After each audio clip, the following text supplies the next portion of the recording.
Oke semuanya.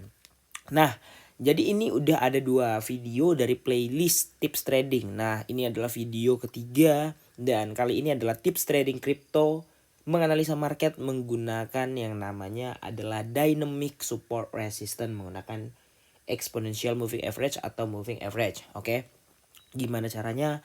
Langsung aja. Oke, jadi yang pertama adalah teman-teman, ya kita perlu menggunakan indikator yang namanya adalah moving average atau exponential moving average.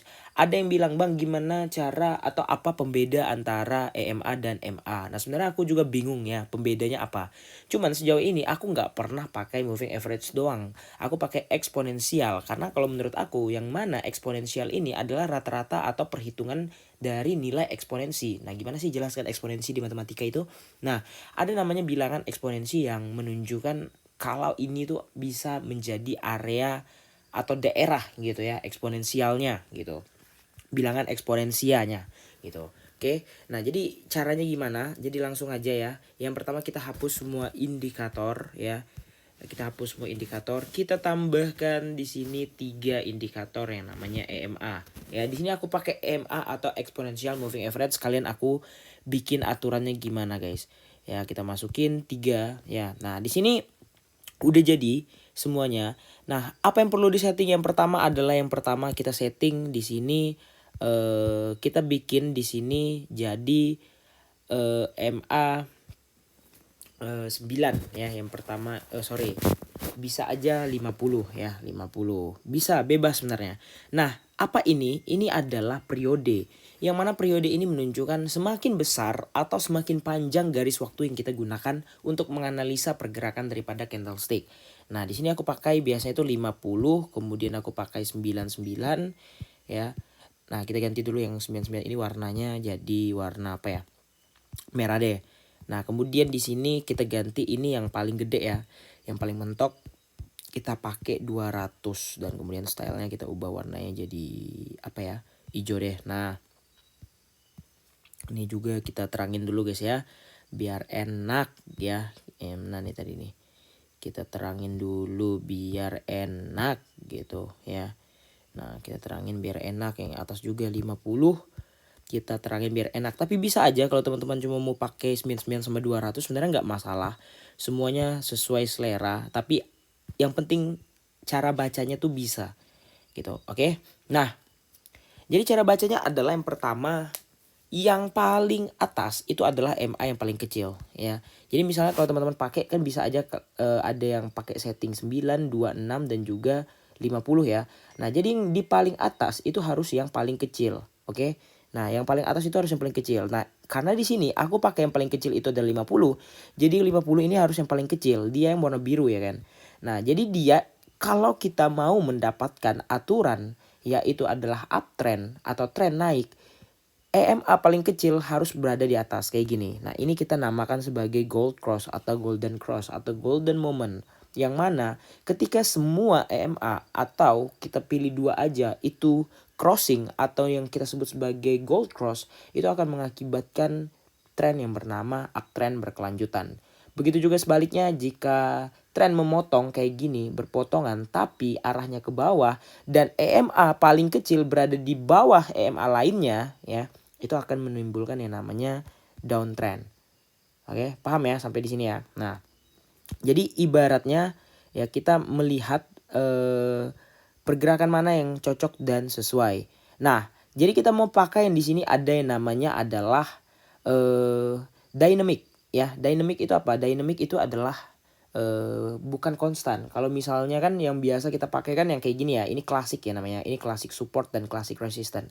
Tapi kita pakai yang dynamic yang bisa aja berubah-ubah gitu. Nah, jadi gimana cara ngelihatnya?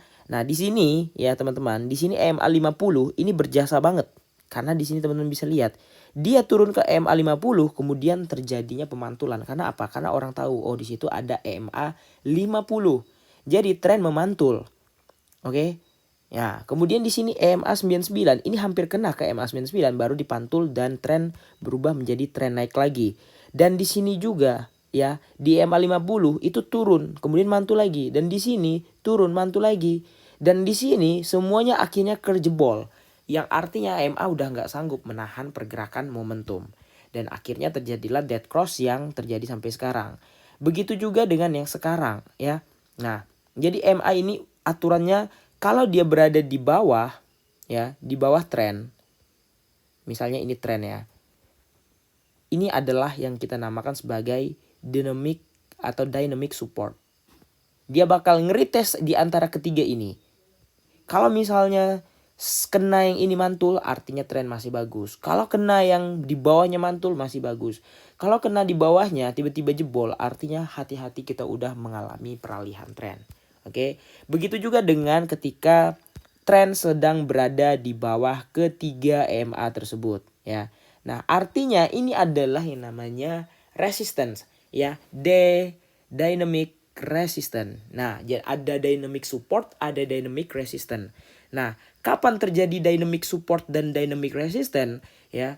Intinya satu, ketika terjadi gold cross seperti momentum di bawah ini ya, itu artinya tren sudah beralih menjadi uptrend dan EMA menjadi sebagai dynamic support DS. Kemudian terjadinya dead cross di sebelah sini semuanya berpotongan ya. Otomatis semua EMA atau exponential moving average itu berubah menjadi dynamic resistance. Nah, jadi PR-nya adalah harus jebol atau harus melewati semua EMA itu jika ingin terjadi lagi yang namanya uptrend gitu ya. Nah, jadi dan PR kalau kita berada di uptrend kayak gini, PR-nya apa? Jangan sampai EMA-nya jebol. Ya, apalagi EMA 200 paling pantang sebenarnya kejebol. Mau time frame kecil, mau time frame besar itu sesuaikan. Bisa ya. Mau pakai time frame 1 jam juga kelihatan kok. Nah, cuman dia ya tergantung momentum juga gitu kan. Dan nggak sama semua, terletak dead cross-nya itu nggak semua sama gitu. Nah, jadi sesuaikan dengan time frame kalian mau time frame berapa ya. Nah, intinya kalau di time frame kecil udah dead cross, time frame besarnya juga diperhatikan. Kalau time frame besarnya belum dead cross, artinya ya tren itu hanya sementara atau hanya di jangka singkat. Tapi kalau time frame 4 jam, daily, weekly udah dead cross, udah say goodbye. Artinya udah berbahaya parah dan udah pasti atau udah wajib downtrend gitu. Dan begitu juga sebaliknya ketika udah di time frame besar ya, udah mengalami gold cross. Ya, itu artinya di time frame yang besar dan berkelanjutan ya, time frame besar dan time frame berkelanjutan ya, time frame besar dan time frame kelanjutan bakal terjadi yang namanya adalah uptrend. Oke, kira-kira gitu aja, semoga bermanfaat. Jangan lupa untuk like dan subscribe dan kita bertemu di video-video tips trading lainnya. See you, bye bye.